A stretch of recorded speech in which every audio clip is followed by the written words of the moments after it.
আলুর দম করবো। এখানে আমি আলু কেটে নিয়েছি, এখানে আমি টমেটো কেটে নিয়েছি, পেঁয়াজ কেটে নিয়েছি, শিরের মধ্যে নিয়ে নিয়েছি 1.5 চামচের মতো গোটা জিরে, আদা, রসুন। এখন আমি জিরে, আদা, রসুন বেটে নেব। কড়াই বসিয়ে দিয়েছি, কড়াই গরম করতে দেব। গরম হয়ে গেছে, তেল দিয়ে দেব। তেল গরম হয়ে গেছে, গোটা জিরে দিয়ে দেব, দিয়ে দেব পেঁয়াজ কুচি।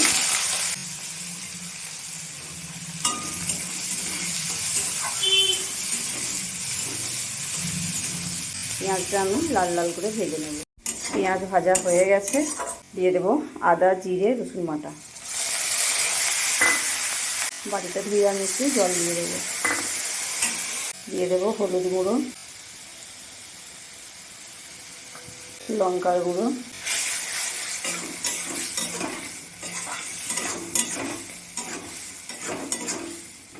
মশলাটা এখন আমি কষিয়ে নেব। মশলা কষানো হয়েই গেছে, দেখতেই পাচ্ছ মশলা আমি একদম ভালো করে কষিয়ে নিয়েছি। তেল একটু কমই দিয়েছি এই গরমের জন্য। দিয়ে দেব কেটে রাখা টমেটো, এরপর দেব আলু,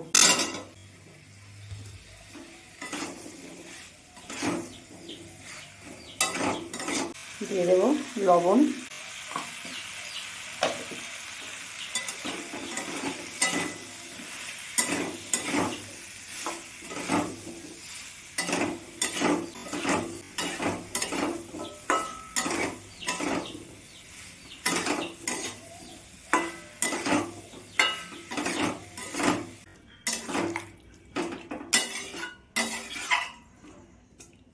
জল দিয়ে দিলাম।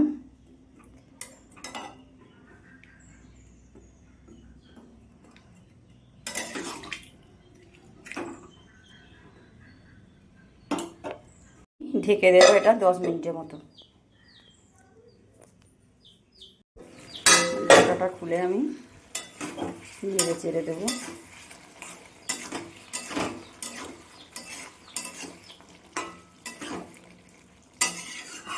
আলুটা তখন কিন্তু আমি সিদ্ধ করে নিয়ে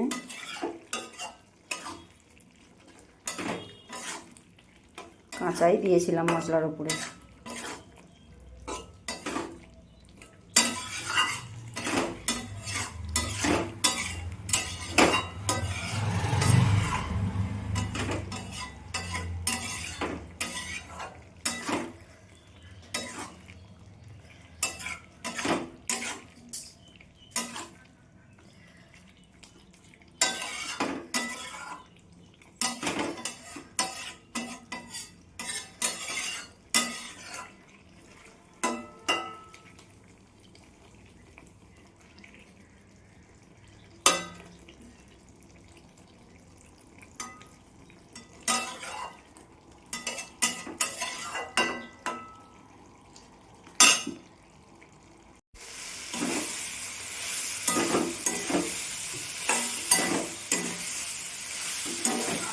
দেখো আলুর সাথে মশলা আমি ভালো করে কষিয়ে নিয়েছি।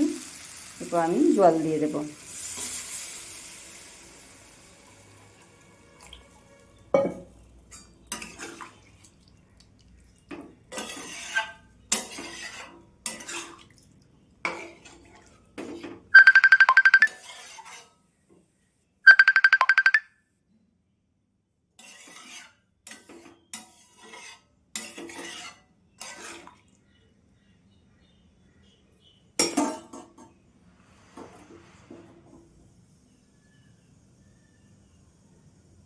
আমি ঢেকে আর 5 মিনিটের মতো রান্না করে নেব।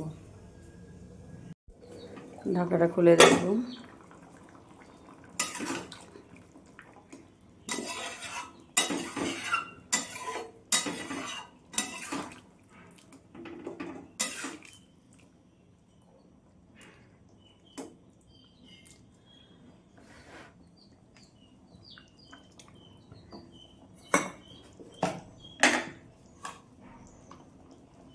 আমি হাফ চামচের মতন লবণ দিয়ে দিলাম, একটু লাগতো।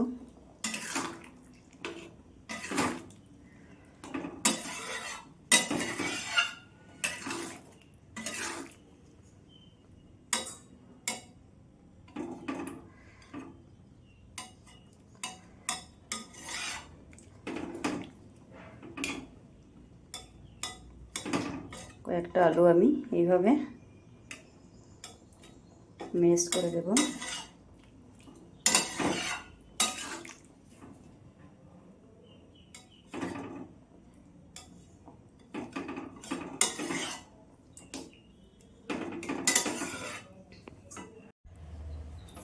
আলুর দম আমার রেডি হয়ে গেছে।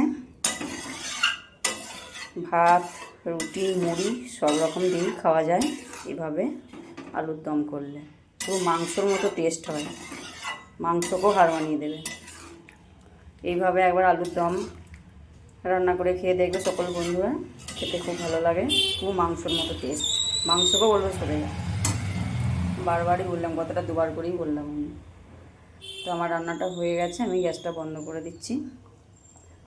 আমার ভিডিও যদি ভালো লেগে থাকে আমার চ্যানেলটি সাবস্ক্রাইব করে দিয়ে আমার পাশে থেকো।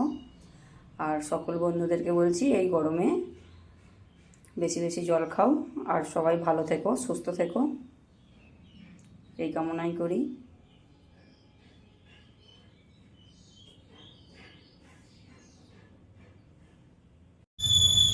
একটা জায়গায় আমি ঢেলে নিয়েছি।